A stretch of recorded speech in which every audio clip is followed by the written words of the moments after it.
This is KTVO's Good Morning Heartland.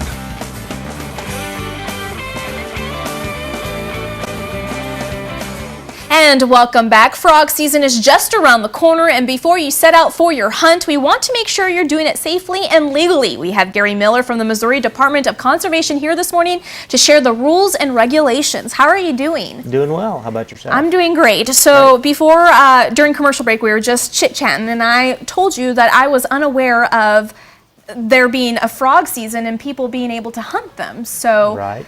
For those that aren't familiar with it or those that are waiting for the season to begin, go ahead and start off and let us know when that season is. The season length is fairly long. It opens sunset June 30th, and it'll go all the way through the end of October. And we have, seasons, the season length, we have limits. Each person is allowed 8 frogs a day, and there's a variety of ways that you can hunt frogs, which we'll talk about. All right, and now let's go ahead and talk about permits and licenses. What do we need in order to go do this? Depending on the type of method that you're going to hunt your frog with, we have different permits. This is a combination resident hunting and fishing permit, which would allow you to use any method that's listed in the Wildlife Code. And we have the Wildlife Code here as well that outlines the season and the limits and the methods that you can use. I have a resident hunting and fishing permit here, and it's $19 to have that permit. You can have a fishing permit, which would allow you to gig a frog or catch it with pull and line.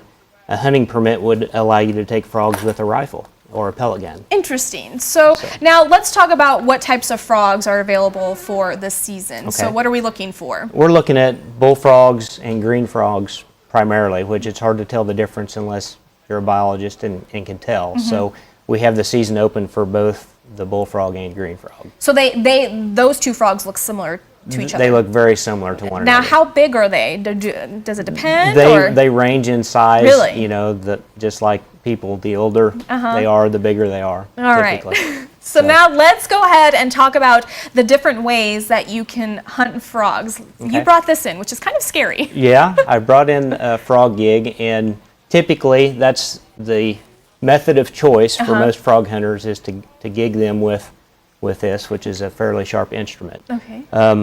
Other folks like to use pellet guns or .22 rifles to shoot those, but it's a little more dangerous because you're shooting at the surface of water, which could ricochet. Okay. So, and if you're very good, then you can just grab them by hand. All right. And what is this right here? I brought a stringer in. Part of the regulation requirement is to keep wildlife or fish separate from another person's. And I have this one labeled, of course, with my name and address, which is a requirement as well, so that when you're contacted by a conservation agent, then you can identify what's yours and what's your partner's. I understand. All right. So it starts sunset June 30th, right? That's correct. All right. So for those people like myself that have never tried frogs and we hear that they taste like chicken, you say not so much.